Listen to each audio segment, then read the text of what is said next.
Aias, Animal God, by Bulgul Soma. An explanation of the coming of Aias the Agitated, god of the animals.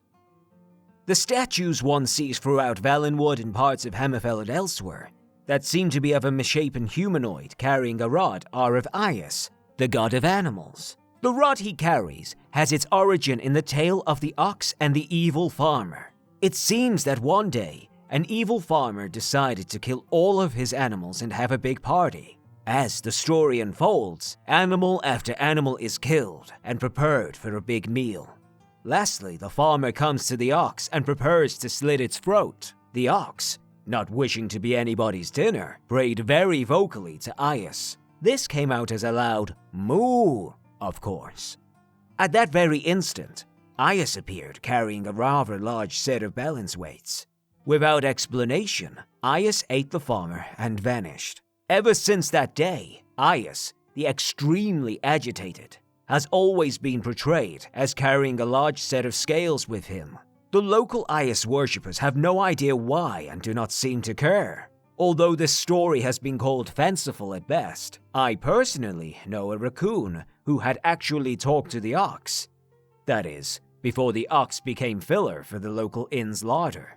I do not have any information one way or the other about the validity of the second myth. It is, however, quite traditional.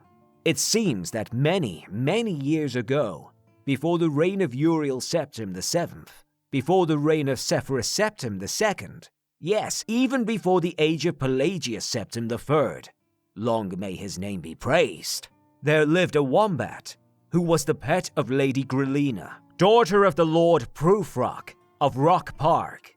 Lady Grillina loved her wombat so, and it loved her too with all the passionate intensity a marsupial can muster.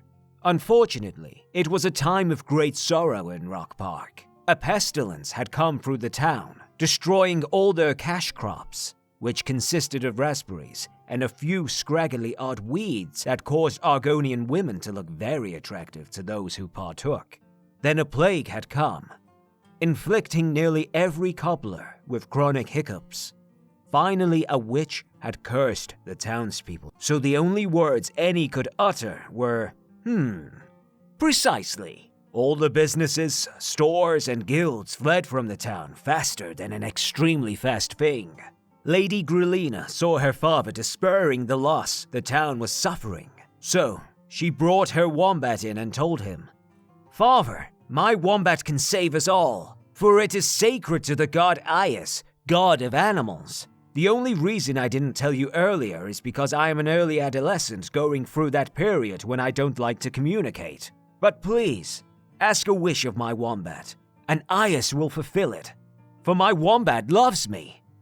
The king thought this was fairly flaky, but he had nothing to lose, so he uttered a modest wish to the wombat. "All I want is for one business to come to Rock Park that will never leave no matter the calamity." I probably should have mentioned before that the king had always been cruel to the wombat. He used to lick it and try to make it stick to walls. So, the wombat had Aias create an equipment store in front of the palace gate that would never go away. The royal family ended up going mad and eating one another. And ironically, the wombat was one of the first to go.